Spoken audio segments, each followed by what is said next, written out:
Lu Yan, 23 CE, the elder brother of Lu Xiu by the same mother, had a personality very different from his brothers. Lu Yan was resolute and strong-willed, generous, and possessed a strong sense of honor and principle. He enjoyed associating with heroes and influential figures, and he took in wandering scholars, retainers, and warriors. His followers were a mixed group of good and bad people, among whom were even petty bandits engaged in robbery and looting. One of these retainers committed a robbery, forcing Lu Xiu to seek refuge at the home of Deng Chen in Xinye just as Lu Xiu was establishing connections with Li Tong and others in preparation for launching an uprising in Wancheng. Lu Yan was also dispatching his retainers in different directions to make contacts and secretly summon various heroes and influential men to discuss plans for rebellion. At first, when Lu Yan sought to raise troops, the members of his clan were unwilling to follow him and fled one after another. It was only after they saw Lu Xiu wearing a general's battle robe that they were astonished, remarking that even a man who had always been cautious, loyal, and honest had now joined in rebellion. Only then did they finally feel reassured and willing to follow. In October of 22 CE, Lu Yan gathered 7,000 to 8,000 clan members, retainers, and followers, and raised the banner of rebellion against Wang Mang at Chongling. This force became known as the Chongling Army. At that time, most of the areas in which the Chongling army operated were still under the control of the Xian dynasty government forces.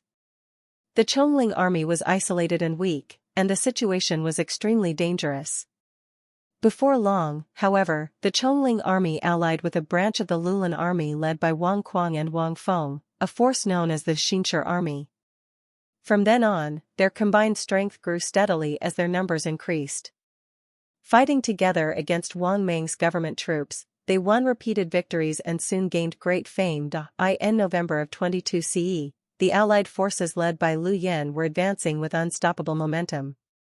After capturing several cities in succession, Sun Peng, the magistrate of the ancient city of Jiang, abandoned the city and fled with his family to Nanyang. Lu Yan then occupied Jiang as a military base and planned to continue advancing northward toward Nanyang. Seeing that the rebel army threatened Nanyang, his stronghold, Zhenfu, the highest military and administrative commander of Nanyang under the Xian dynasty, led government troops into full-scale battle against the rebels. The two sides clashed fiercely at Xiakangan. On the day of battle, heavy fog covered the area. Relying on favorable terrain and their familiarity with the environment, the government forces launched a fierce counterattack, inflicting a major defeat on the rebel army. Dozens of Lu clan kinsmen died in the brutal fighting. Lu Yan and Lu Xiu then reorganized their forces and retreated to defend Jiang. After the Xian dynasty government forces won a major victory, Zhenfu resolved to press the advantage and completely annihilate the rebel army. He personally led an elite force of 100,000 troops south across the Huangchun River, with the vanguard reaching the Bai River. The government army established camps between the two rivers and even destroyed the bridges spanning the Huangchun River to show that they had no intention of retreating, presenting themselves as determined to fight the rebels to the death. After their recent defeat, the Lulan army had become deeply fearful of the government troops. Seeing the enemy relentlessly pursuing them, and recognizing that the government army far surpassed the rebels in both strength and equipment, many lost confidence in their ability to win and planned to withdraw from the fighting and flee south as quickly as possible.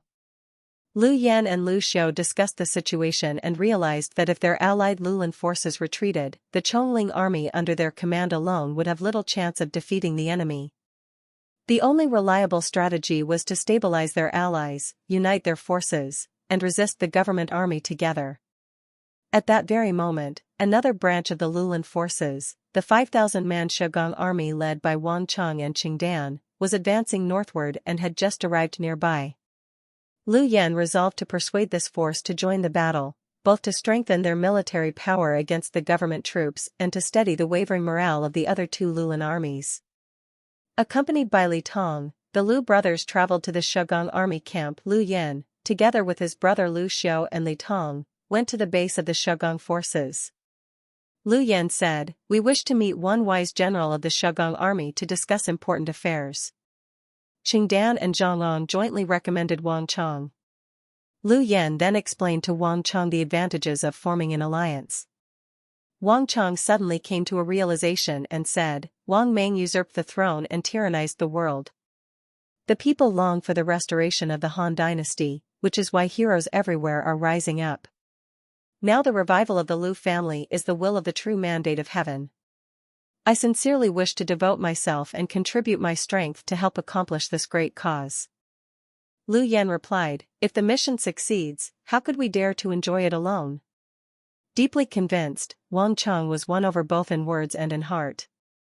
He expressed his determination to fully follow the Lu brothers and work together to achieve great ambitions. However, when Wang Chang informed Qingdan and Zhang Ang of his intention to cooperate, they strongly opposed it and argued that they should not place themselves under the control of the Lu family. At this point, Wang Chang had already resolved to align himself with the Han cause. He then persuaded the generals of the Shegong army, saying, what the people resent is what heaven abandons, what the people desire is what heaven grants. Those who undertake great undertakings must follow the will of the people below and align with the mandate of heaven above, only then can success be achieved. Now the Lu clan of Nanyang has risen in arms as a whole family.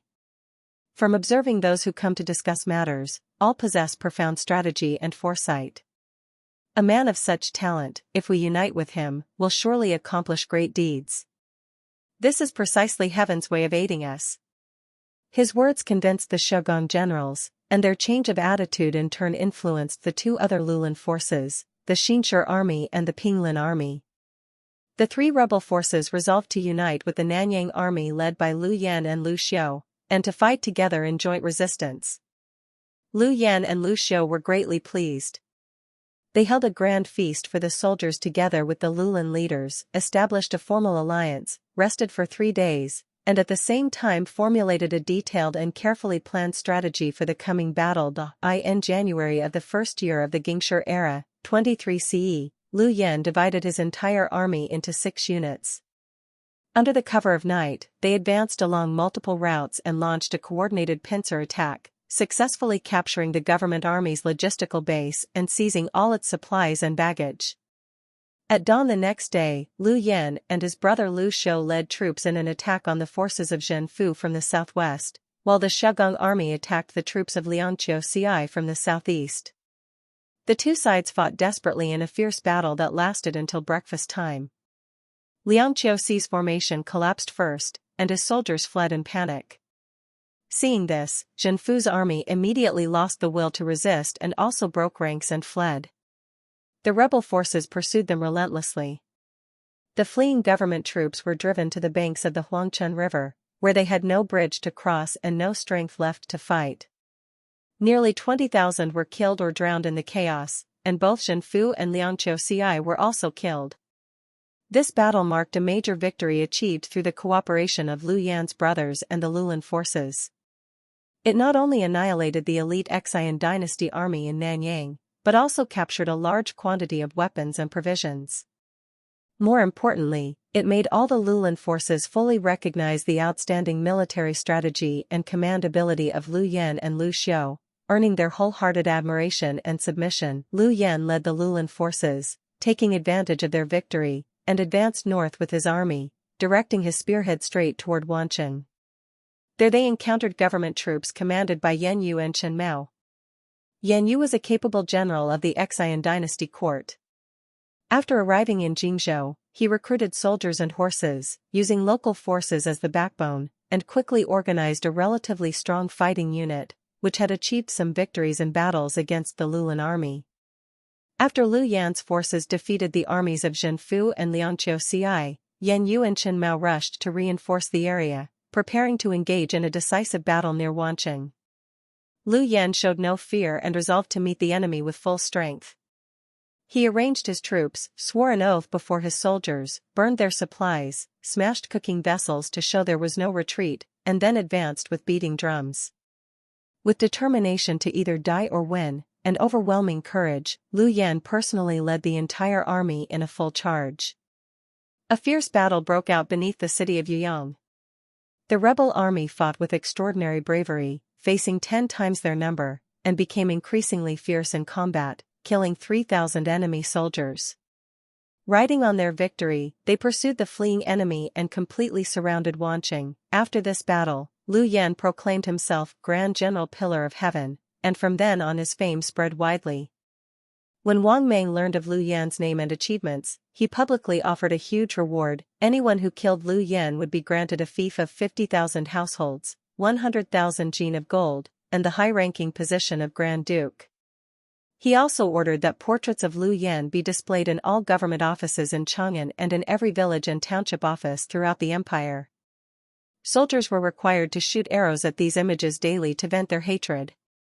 Later, Wang Mang even instructed his officials to randomly arrest commoners, claim that they were Liu Yan, parade them through the streets, and execute them. This shows that Liu Yan had become a figure who deeply disturbed and tormented Wang Mang, leaving him unable to eat or sleep in peace.